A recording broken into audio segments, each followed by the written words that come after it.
Salut salut. Oui, alors je sais ce que vous vous dites, cette fille passe son temps à changer de décor.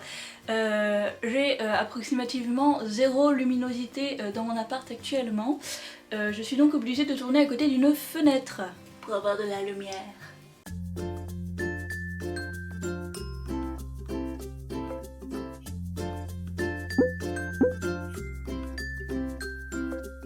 Alors aujourd'hui on se retrouve avec une vidéo plutôt courte, j'espère, mais je suis pas très douée pour faire des vidéos courtes. Arrête de raconter ta vie. Car en rentrant des cours j'avais ceci dans ma boîte aux lettres. Alors je pense que ça vient des éditions Mirobol puisque il y a environ, enfin il y a un mois à peu près, les éditions Mirobol m'ont très gentiment contacté pour me proposer un partenariat suite à ma vidéo du French Readathon, donc où je vous avais parlé de Je suis la reine de Anna j'arriverai jamais à dire son nom. Starobinets, donc qui était un recueil de nouvelles d'une auteure russe donc, et que j'avais beaucoup aimé. Il me semble que d'ailleurs je l'avais pas chroniqué sur le blog parce que c'était l'époque où je ne chroniquais pas sur le blog et où donc j'avais une vie sociale. Mais dans tous les cas je vous mets dans la description les liens des vidéos du French Readathon où je parle de ce livre que j'avais beaucoup aimé et que je vous donc conseille, hein, parce que je ne sais plus parler actuellement. Alors c'est parti, on va ouvrir ceci. Moi je sais ce qu'il y a dedans parce que ils m'ont proposé de choisir dans leur catalogue, donc j'ai choisi 2 livres. Mais vous ne savez pas, donc je vais vous montrer. Ciseaux. La femme qui ne savait pas ouvrir les colis. Ceci est gros. Alors donc le premier livre que j'ai choisi dans leur catalogue, il s'agit, je vais retirer le petit bandeau, hein, auteur sélectionné Grand Prix de l'Imaginaire 2014, ça va, j'ai pas du tout un an de retard. Hein. Hop. Donc je sais pas pourquoi je mets une tête à dire Starobinets, hein, c'est Starobinets, mais voilà, je ne saurais jamais prononcer le nom de cet auteur, je suis désolée Anna.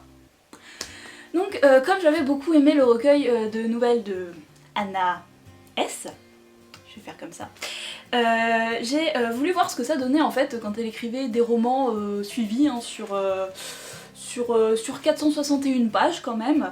Alors comme toujours je trouve les couvertures des éditions Mirobol absolument sublimes, hein, elles sont ultra reconnaissables, il y a toujours un fond neutre, un objet ou un animal en gros sur la couverture et le titre et l'auteur marqué comme si c'était marqué au marqueur sur les objets ou sur les animaux. Alors ce livre est extrêmement compliqué à résumer, du coup je vais faire ce que je ne suis jamais censée faire mais je vais le faire quand même parce que c'est mes vidéos et je fais ce que je veux, je vais lire le résumé. Dans un futur lointain, les humains sont connectés via des implants à un réseau commun. Ensemble, ils forment un organisme unique, le vivant. La mort n'y existe pas. Dès qu'un individu est mis en pause, son code génétique renaît dans un nouveau corps. Le nombre d'humains est constant, 3 milliards. Le vivant vacille sur ses bases lorsque l'impensable survient, un homme naît. Il est sans code, sans patrimoine, il n'est la réincarnation de personne. On l'appelle Zéro.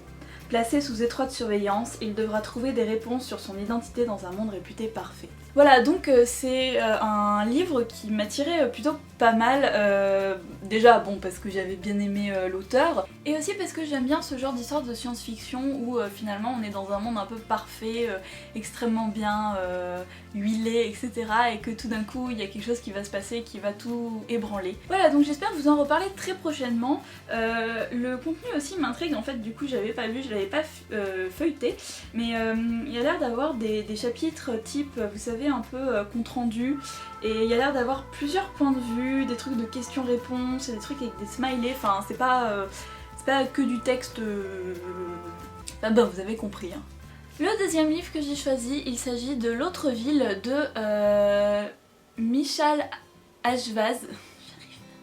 En plus ces éditions Mirobol c'est que de la littérature étrangère donc je n'arrive jamais à prononcer les prénoms et les noms des auteurs. Encore une fois la couverture est vraiment très belle, enfin je trouve, voilà, c'est un perroquet.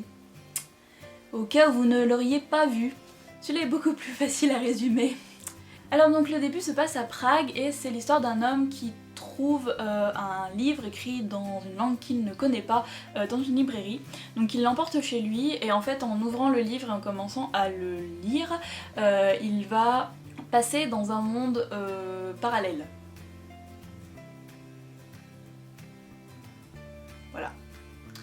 Alors je peux me tromper, mais en fait j'ai l'impression que en gros il est toujours à Prague, mais c'est un espèce de Prague avec des animaux un peu surnaturels, avec des coutumes un peu étranges, etc.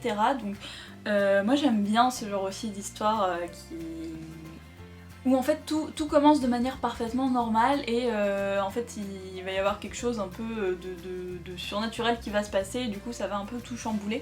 En fait le résumé m'avait plu parce que ça m'a fait vraiment penser à l'univers de Murakami où on part toujours du Japon contemporain et puis tout d'un coup tu sais pas pourquoi il y a des chevaux qui se mettent à voler, il y a un mec qui marche au plafond, voilà, enfin c'est ce genre d'histoire que je trouve assez poétique et qui m'intéressait assez. Ce livre m'intrigue parce qu'en fait je sais qu'il est pas très simple à lire. J'avais regardé les avis sur Livre Addict, il est assez mal noté. Mais en fait j'ai lu plusieurs critiques qui disaient que en fait c'est un peu un roman fleuve où du coup faut pas s'attendre à tout comprendre. Voilà, donc je remercie chaleureusement les éditions Mirobol pour ces 2 envois parce que déjà parce que j'aime beaucoup cette maison d'édition, que j'étais absolument très contente qu'ils me contactent, et ensuite parce que ça me promet de belles lectures que je vais m'empresser de commencer, voilà. Du coup dites-moi un peu dans les commentaires si un des 2 livres vous intéresse, et puis je vous retrouve très bientôt dans une nouvelle vidéo. Salut! Faut vraiment que je fasse mon update lecture de septembre.